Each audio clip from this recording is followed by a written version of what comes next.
Life has come back into your body, and you feel strangely ordinary. Carl Jung names this the reddening. Rubedo, the rarest and final stage, a gray stone holding a red coal at its core. But almost everyone who claims it stands one stage short, still wearing its colors. You survived a dark that answered to nothing you tried, and watched the self you built collapse. By the end, you will know what separates the real from the imitation. Before that, you will feel the 7 places the color returns. Why the heaviness lifted and left you feeling unremarkable. Why your emotions come back in full color with the fear of them gone. How you hold 2 opposing truths in one hand and need neither to win. How the long war you waged on everyone else's unfinished business goes quiet. How a plain animal wanting rises from a place you were sure the work had burned out. But every one of these can be performed, and the performance is everywhere. The final stage of awakening looks like an ordinary life, lived in full color, by someone who has stopped needing anyone to know what they survived to reach it. There's a smaller version of this you have probably already lived through. Think of the first ordinary morning after a long illness, when the fever is finally broken and you are not so much better as simply here again. The coffee tastes like coffee. The light through the window is only light. None of it is dramatic, and all of it is almost unbearably good. The reddening is that same quiet return, widened to the size of an entire life. Jung spends decades inside the strange books of the alchemists, and he is not looking for gold. He sees that beneath all the talk of metals and furnaces, they had drawn a map of the soul, centuries before anyone had the language for it. The map has 3 stages. Rubedo, the blackening, when the false self burns and the dark refuses to lift no matter what you think at it. Albedo, the whitening, when the fire dies to cold gray ash and you sort it, name your projections, and see yourself clearly at last. Then Rubedo, the reddening, when something the first 2 stages took from you comes back warm. The reddening is rare for a reason, and it has nothing to do with magic. The first 2 stages are subtraction. You lose, and you lose again, and clarity arrives looking so much like the destination that you stop. You can see your patterns now. You can explain your mother, your marriage, the shape of your fear. It feels like arrival, so you make camp in it. Albedo is clarity. Rubedo is life. And the quiet tragedy is how many people trade the second for the first, without ever knowing a trade was on the table. There is a man to keep in view through all of this. Picture him at 63, in a small house he heats with a wood stove. For most of his life, he was the one everyone brought their trouble to. The steady one, the fixer who could absorb a room and hand it back calmer. Then his own dark came, the kind no advice touches, and the fixer had nothing left to fix, including himself. He is on the far side of it now. Every night he banks the stove, raking gray ash over the coals so the heat lasts till morning, and every morning he finds a single red coal still alive under the ash and starts the day from it. He will return at every turn. But there is a complication, and it is the reason for all of this. There is a convincing imitation of the reddening, and it is everywhere. People borrow its language without ever crossing into it, still standing in the cold ash of albedo and calling it warmth. One sign tells the genuine from the performed, and you will not guess it, because it is the opposite of what the performer does. We reach it at the end. The first sign of the real thing is the one you would never hope for, because it feels less like arriving and more like losing the last thing you were proud of. Through the burning and the sorting, a quiet pride grows without your permission. You become the seeker, the one doing the real work while the world sleeps through its life.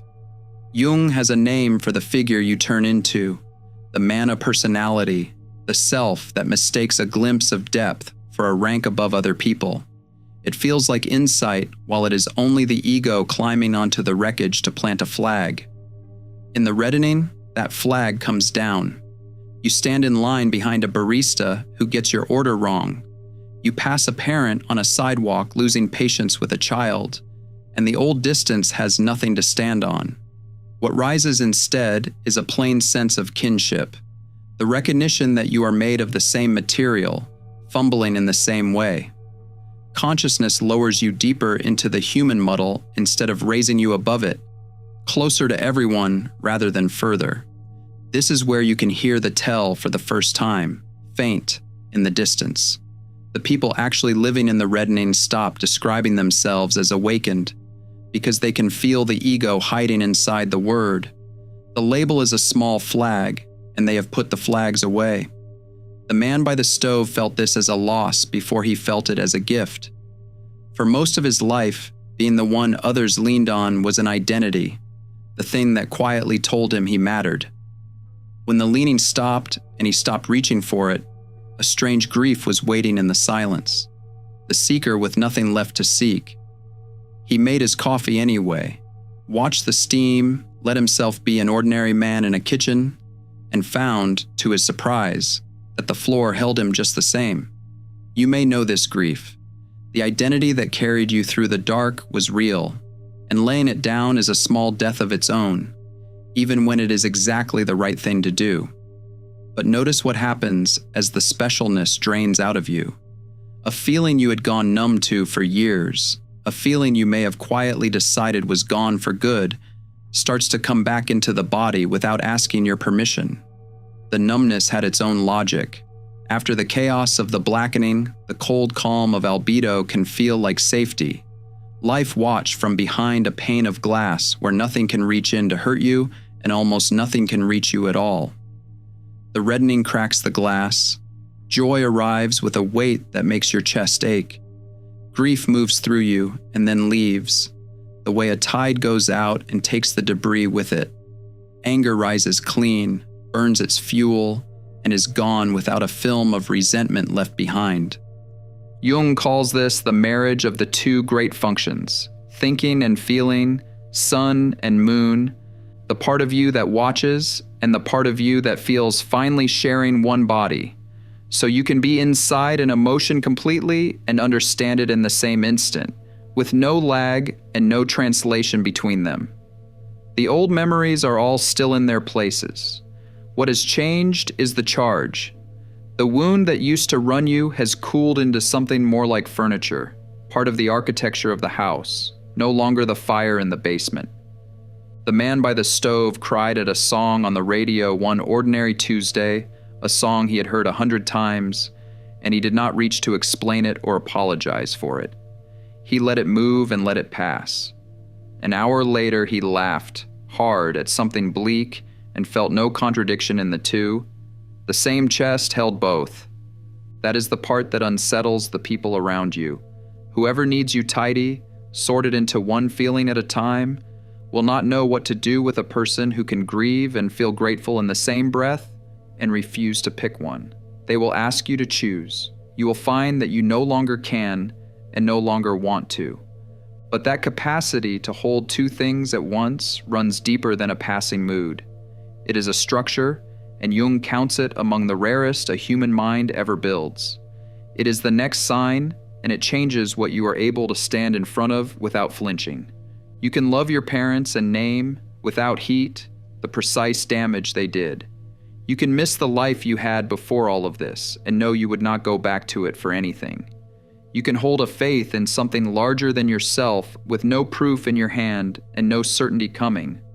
None of these pairs cancel each other. They sit side by side and breathe.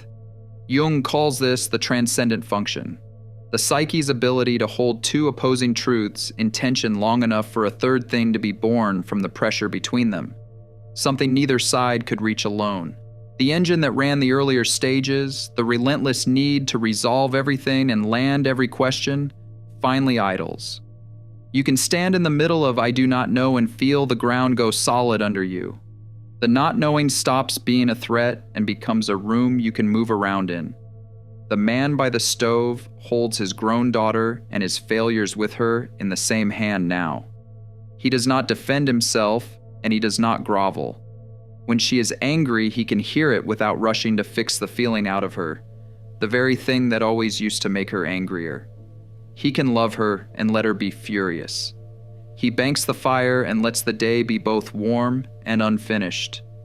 There is one shadow side here, faint at this stage, that returns with full force at the very end. The mind that has learned to hold any pair of truths can grow a little in love with its own subtlety, performing a depth that never has to land on anything or be pinned to a single plain commitment. That temptation to wear the stance rather than live it waits for us in the climax.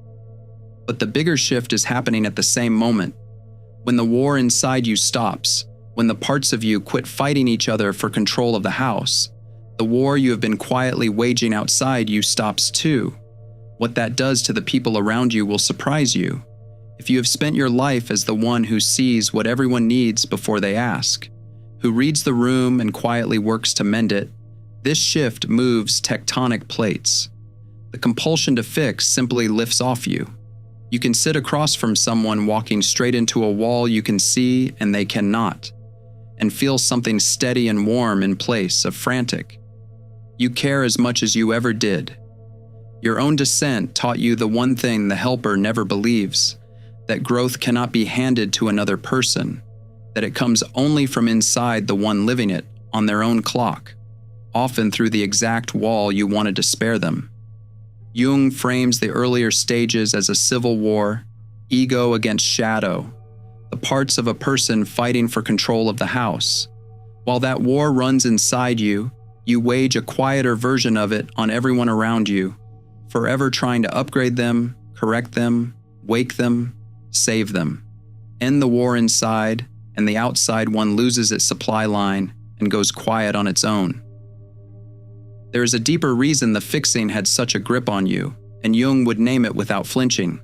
The growth you were forever trying to force into other people was your own unlived growth, handed off, projected outward where it felt safer to manage than to live. As long as you were tending everyone else's unfinished business, you never had to sit alone with your own. The helper role was a hiding place dressed up as generosity.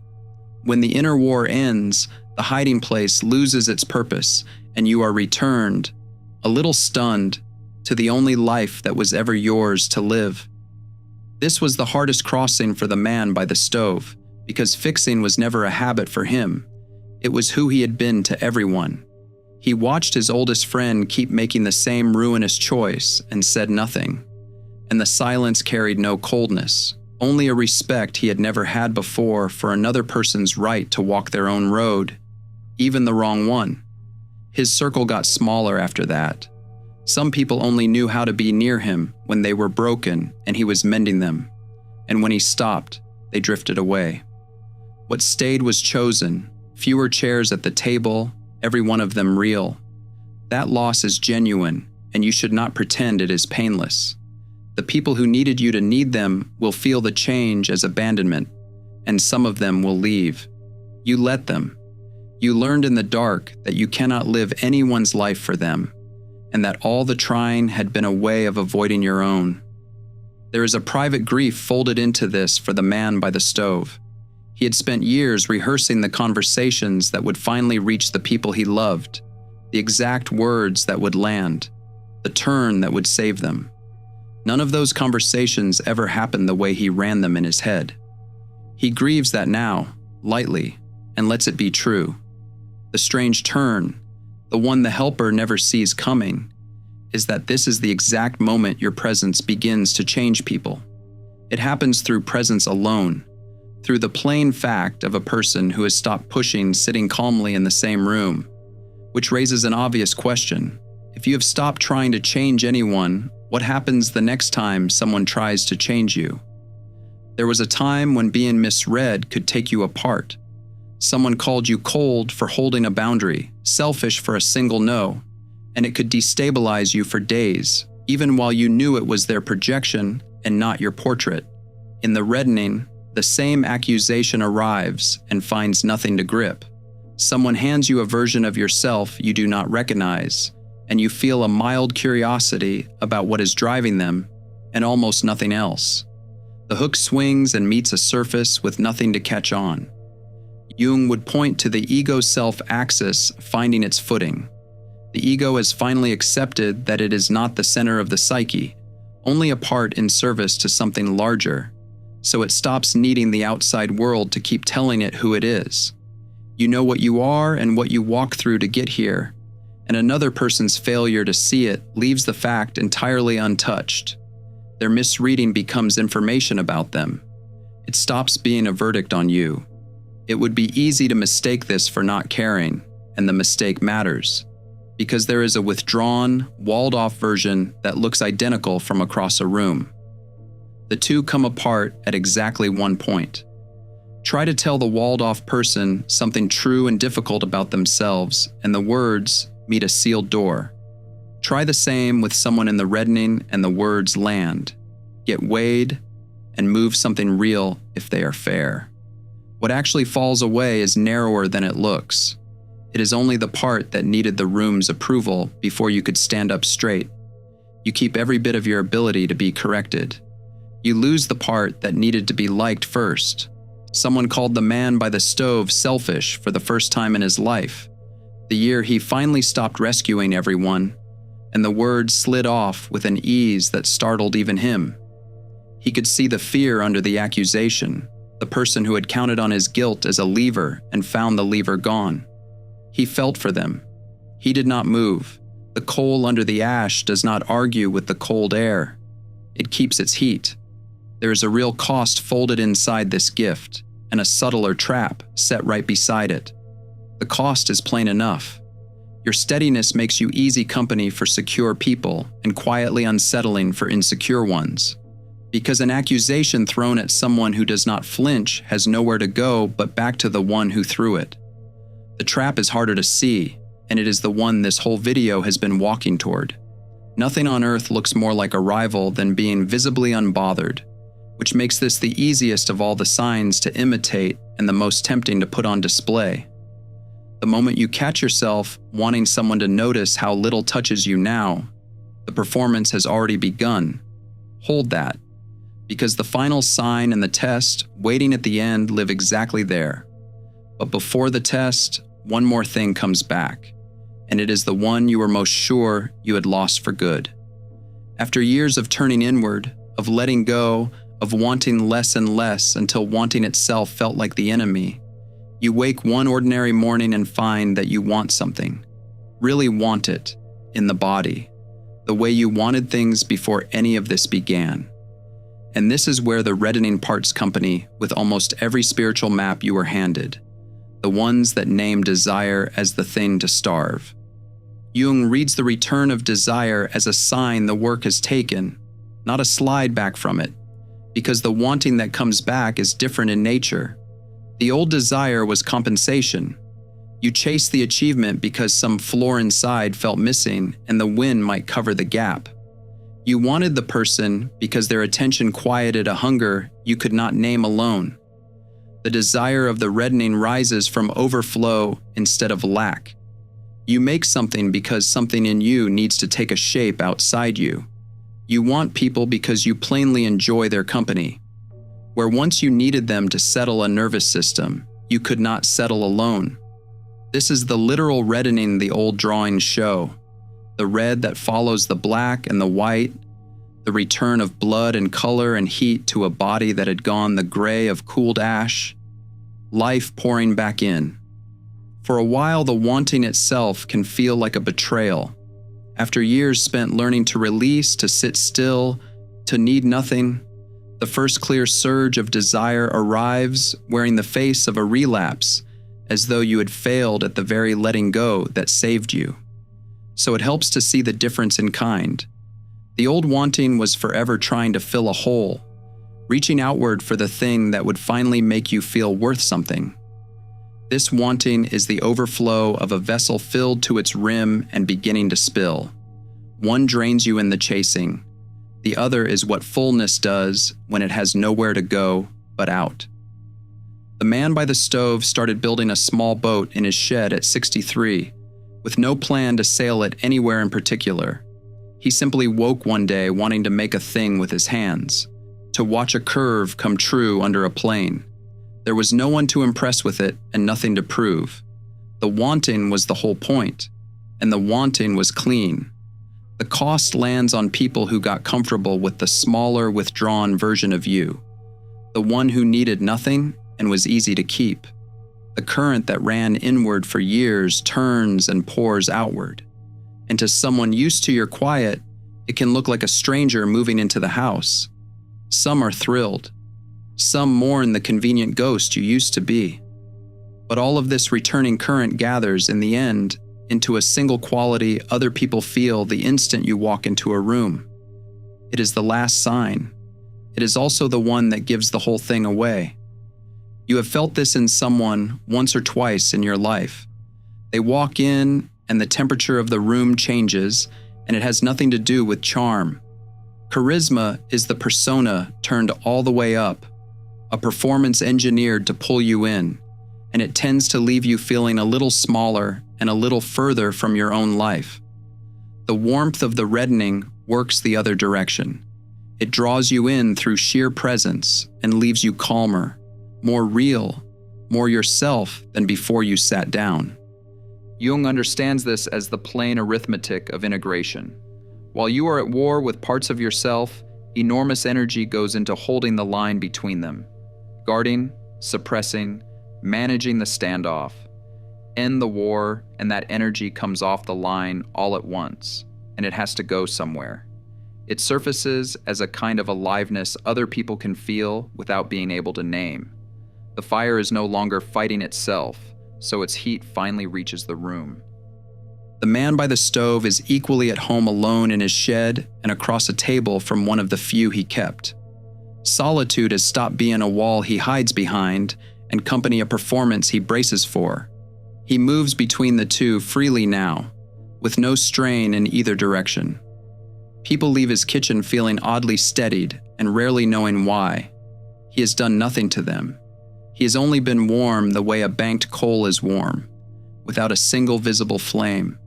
This is the whole knot of it, the thing the climax turns on. This warmth cannot be performed. The instant someone reaches for it, arranges their face into it, narrates their own piece to you, it curdles into the imitation we have been circling since the first minute. The warmth stays invisible to the one who carries it, who is far too busy living to feel themselves glow. That invisibility, it turns out, is the entire test.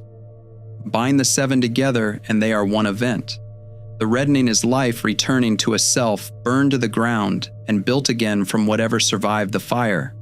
The same rooms lit differently, lived in by someone who finally knows what the house is for. The alchemists left one last instruction about the philosopher's stone, the goal every furnace was supposedly for. They said it looks ordinary, it does not glow. To an untrained eye, it cannot be told from a common rock you would step over on a path. Jung reads that stone as the realized self and finds the same law alive in his patience. The most transformed people he meets look the most ordinary. They lose their keys and sigh in traffic. They carry a quiet solidity you will miss entirely if you are scanning the room for someone luminous. So this is the sign that separates the genuine reddening from the convincing imitation, the one promised in the first minute. The imitation performs. It arranges its piece where you can see it, and above all it rushes to teach, because teaching hands back the specialness the work took away. That is the ego's final and cleverest move, reclaiming significance by playing the wise one at the front of the room. The genuine thing has no such hunger. The drama is over, and the need to be seen as someone who did the work died back in the ash. The man by the stove will not tell you any of this. If you met him, you would find a quiet older man who builds boats he may never sail, makes good coffee, and loses his glasses on top of his own head. You would have no idea what he had walked through. He has died several deaths already, the fixer, the man who needed to matter. Every illusion he once used to stand up straight.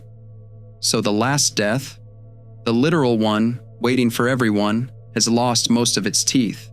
He is not hurrying toward it and not braced against it. Having been to the bottom and come back, he is, of all the strange things, more alive than the man who was never once burned. If you have lived long enough to count the years differently, forward from how many might be left rather than back from the start, this is the part that lands in the body. Something shifts in how the end sits with you. Having already let go of the false self and the need to be special and the illusions you white-knuckled for decades, the last letting go starts to look like one more in a long line of them, larger but the same shape. The fear does not leave, but it thins into something you can carry in one hand, and it stops running the show. The reddening is not permanent bliss, whatever the marketplace promises. You still have hard days. The difference is only that a hard day no longer means you are broken or that you lost the thing you found. It comes and it goes, and the coal keeps its heat under the ash regardless. If you have been turning these signs over as you listened, quietly sorting which ones you might already claim, that very wondering is the most honest place you could be standing. The arrival, when it is real, does not announce itself to the one arriving. There is no morning you wake certain you have crossed.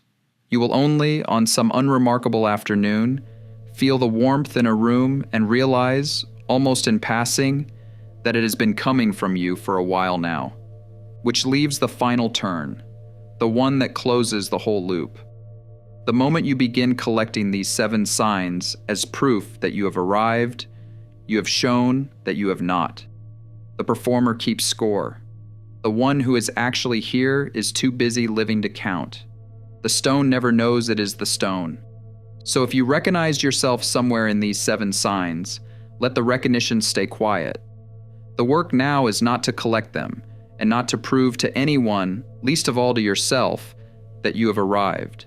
The stone never knows it is the stone. The work is only to keep living, more deeply and more ordinarily, with the fire burning low and steady in the center of your chest, warming the room without ever needing to be seen. Empaths aren't broken, they're alchemists in progress.